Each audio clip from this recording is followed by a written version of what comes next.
नमस्कार दोस्तों। जब हम तारों से भरे आसमान को देखते हैं तो हमारे मन में एक अजीब सी क्यूरियोसिटी जागती है।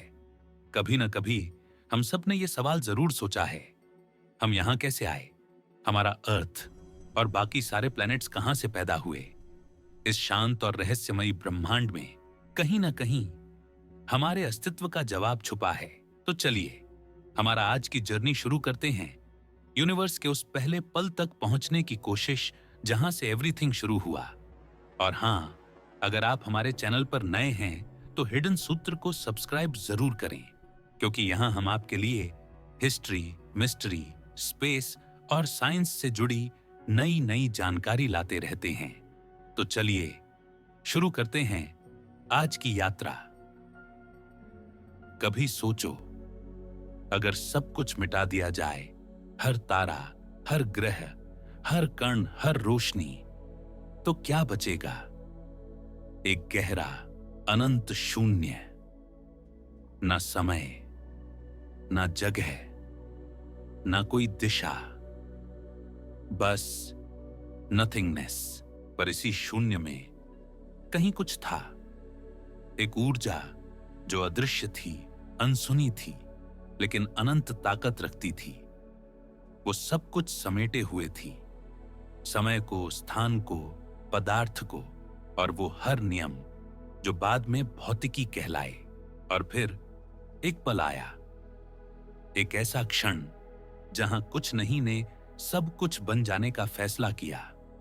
वो था बिग बैंग से पहले का क्षण, एक सिंगुलैरिटी जहां अनंत तापमान और दबाव में पूरा ब्रह्मांड एक बिंदु में सिमटा था। कल्पना करो, वो बिंदु इतना छोटा था कि एक परमाणु से भी अरबों गुना छोटा, लेकिन उसके अंदर समाया था एवरीथिंग दैट एवर एग्जिस्टेड और विल एवर एग्जिस्ट। वो कॉस्मिक सीड था जहां से अस्तित्व का पहला श्वास उठा। फिर एक क्षण में एक विस्फोट हुआ, पर यह कोई साधारण विस्फोट नहीं था। ये स्पेस के अंदर एक्सप्लोजन नहीं था, बल्कि स्पेस खुद एक्सपैंड होने लगा। यानी विस्फोट के साथ जगह खुद बन रही थी, समय खुद जन्म ले रहा था। पहले 10 की आड़ 36 घात सेकंड में ब्रह्मांड इतना तेजी से फैला कि उसकी सीमा समझना नामुमकिन था। क्वांटम फोम से निकलते एनर्जी फ्लक्चुएशंस ने पहले पार्टिकल्स को जन्म दिया, क्वार्क्स, लेप्टन्स, फोटॉन्स, वो कण जिनसे आगे चलकर एटम्स बने, और एटम्स से तारे, ग्रह और हम। ये था कॉस्मिक इन्फ्लेशन का युग, जहां यूनिवर्स ने खुद को लगभग एक्सपोनेंशियल स्पीड से फैलाया।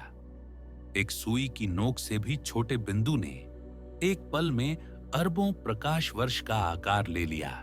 लेकिन इस केओस के बीच भी एक सिमेट्री थी। कण और प्रतिकण, पार्टिकल्स एंड एंटी पार्टिकल्स साथ बने, दोनों एक दूसरे को नष्ट करते रहे, और जो थोड़ा इम्बैलेंस बचा वही बना हमारा मैटर यूनिवर्स। यानी हम सब वो टाइनी इम्बैलेंस हैं जो अनाहिलेशन से बच गया। धीरे धीरे यूनिवर्स ठंडा होने लगा, ऊर्जा पदार्थ में बदलने लगी, और कॉस्मिक सूप से बना पहला एटम हाइड्रोजन। हाइड्रोजन जो बाद में बना ब्रह्मांड का पहला तारा। समय तब नहीं था जैसा हम जानते हैं। हर सेकंड, हर मिनट खुद में एक नई कहानी लिख रहा था। वो एरा था the birth of time. Big bang के कुछ लाख साल बाद जब ब्रह्मांड थोड़ा शांत हुआ, तब फोटॉन्स यानी लाइट पहली बार आजाद हुए। यही थी कॉस्मिक माइक्रोवेव बैकग्राउंड, वो फीनट ग्लो जो आज भी हर दिशा में हमें घेरती है। मानो ब्रह्मांड का बेबी फोटो जो अब भी स्पेस में गूंज रहा है।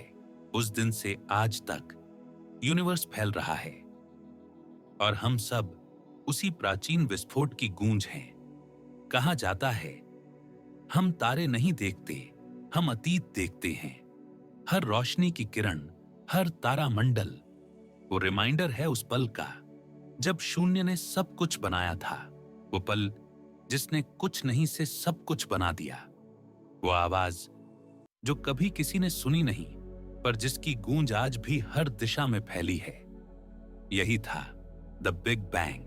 लेकिन याद रखो, ये कोई ऐसा धमाका नहीं था जो खाली अंतरिक्ष में हुआ हो। ये तो अंतरिक्ष का खुद फैल जाना था। एक ऐसा एक्सप्लोजन जिसने स्पेस और टाइम दोनों को जन्म दिया। शुरुआती पल में ब्रह्मांड था एक जलती हुई ऊर्जा का समुद्र, unimaginable heat, infinite pressure. Temperature था अरबों डिग्री और हर तरफ घूम रही थीं ऊर्जा की लहरें। कण एक दूसरे से टकरा रहे थे, फ्यूज हो रहे थे, टूट रहे थे। कोई परमाणु नहीं, कोई रोशनी नहीं, बस केओस। लेकिन इसी केओस से निकली ऑर्डर की पहली झलक। बिग बैंग के पहले कुछ सेकंड्स में बने क्वार्क्स और ग्लूऑन्स, वो बुनियादी ईंटें जिनसे आगे चलकर बना सब कुछ। प्रोटॉन्स, न्यूट्रॉन्स, एटम्स, स्टार्स और हम। जैसे जैसे यूनिवर्स फैलता गया वो ठंडा होता गया और लगभग 3 मिनट के अंदर हुआ कुछ चमत्कारिक। प्रोटॉन्स और न्यूट्रॉन्स ने एक साथ जुड़कर पहले एटॉमिक न्यूक्लियाई बनाए। हाइड्रोजन, हीलियम और ट्रेस मात्रा में लिथियम। यही थे हमारे ब्रह्मांड के पहले तत्व। ये था कॉस्मिक न्यूक्लियोसिंथेसिस का युग। एक तरह से ये यूनिवर्स की फर्स्ट केमिस्ट्री क्लास थी। लेकिन एटम्स अभी पूरे नहीं बने थे। इलेक्ट्रॉन्स अब भी आजाद घूम रहे थे। यूनिवर्स अब भी ओपेक था, रोशनी बाहर नहीं निकल सकती थी। फिर करीब 3.8 लाख साल बाद आया द एरा ऑफ रिकॉम्बिनेशन, जब इलेक्ट्रॉन्स ने न्यूक्लियाई के साथ मिलकर एटम्स बनाए। और उसी पल पहली बार फोटॉन्स आजाद हुए। वो लाइट जो आज हम कॉस्मिक माइक्रोवेव बैकग्राउंड CMB के रूप में डिटेक्ट करते हैं, वो सॉफ्ट ग्लो आज भी स्पेस के हर कोने में फैली है। एक प्राचीन विस्पर जो कहती है यहीं से सब शुरू हुआ था। अब यूनिवर्स ट्रांसपेरेंट हो चुका था। एनर्जी मैटर में बदल चुकी थी और मैटर ने ग्रेविटी को महसूस करना शुरू किया।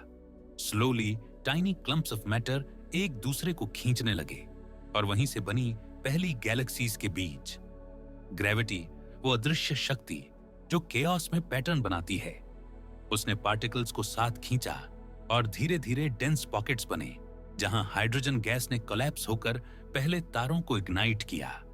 और जब वो पहले तारे जले तो यूनिवर्स अंधेरे से रोशनी की ओर बढ़ गया। वो क्षण था जब कॉस्मिक डार्कनेस टूटी। एक नई सुबह आई जिसे वैज्ञानिक कहते हैं द एरा ऑफ रिआयनाइजेशन। पहले स्टार्स बहुत विशाल थे, लाखों सूर्यों के बराबर। उन्होंने यूनिवर्स को पहली बार लाइट से भर दिया और अपने भीतर फ्यूजन रिएक्शंस से नए एलिमेंट्स बनाए, कार्बन, ऑक्सीजन, आयरन। वो एलिमेंट्स जो बाद में प्लैनेट्स, ओशंस, ट्रीज और हमें बनाने वाले बने। आयरनी ये है, हम सब किसी न किसी तारे के दिल में बने हैं। हम स्टार डस्ट हैं। द बिग बैंग सिर्फ शुरुआत थी। असल कहानी तो तब शुरू हुई जब तारों ने जलना सीखा। हर तारा उस विस्फोट की एक याद है और हर इंसान उस विस्फोट का एक अंश। बिग बैंग के करोड़ों साल बीत चुके थे। ब्रह्मांड अब फैल रहा था, ठंडा हो रहा था और धीरे धीरे शांत भी।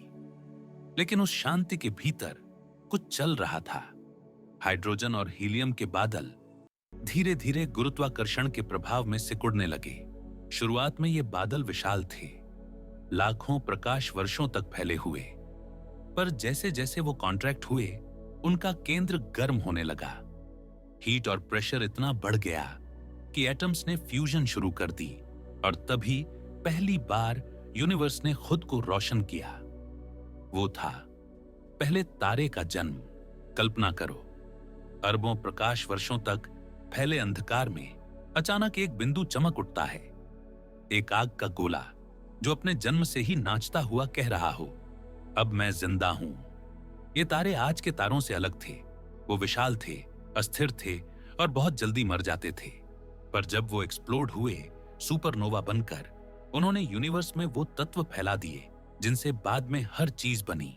आयरॉनिकली, हर एक्सप्लोजन एक न्यू बिगिनिंग बन गया। हर मृत्यु एक नई रचना का कारण बनी।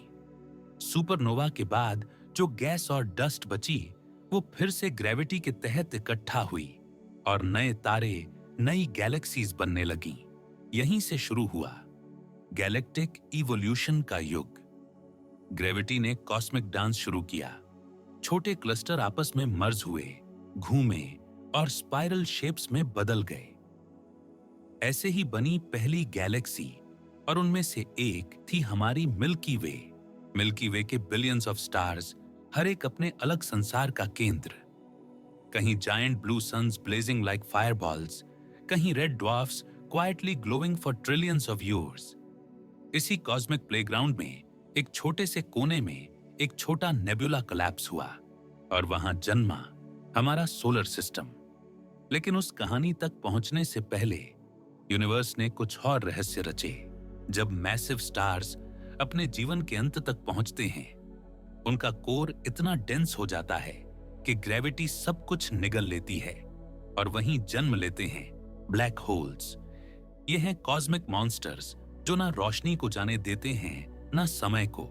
लेकिन पैराडॉक्स ये है कि ब्लैक होल्स ही गैलेक्सीज के सेंटर में जन्म लेते हैं, और शायद उन्हीं की वजह से गैलेक्सीज अस्तित्व में हैं। एक अदृश्य शक्ति जो विनाश भी है और सृजन भी। ब्रह्मांड का ये फेज प्योर आर्टिस्ट्री है। हर एक्सप्लोजन, हर कोलैप्स, हर ऑर्बिट एक कॉस्मिक रिदम में बंधा है। अगर हम आज आसमान की तरफ देखते हैं तो वो सितारे जो हमें चमकते दिखते हैं शायद अब अस्तित्व में ही नहीं हैं। उनकी रोशनी लाखों सालों का सफर तय करके अब भी हम तक पहुंच रही है। यानी जब हम आसमान देखते हैं तो हम अतीत को देखते हैं। हर तारा, हर चमक समय की गहराई में लिखा एक प्राचीन संदेश है।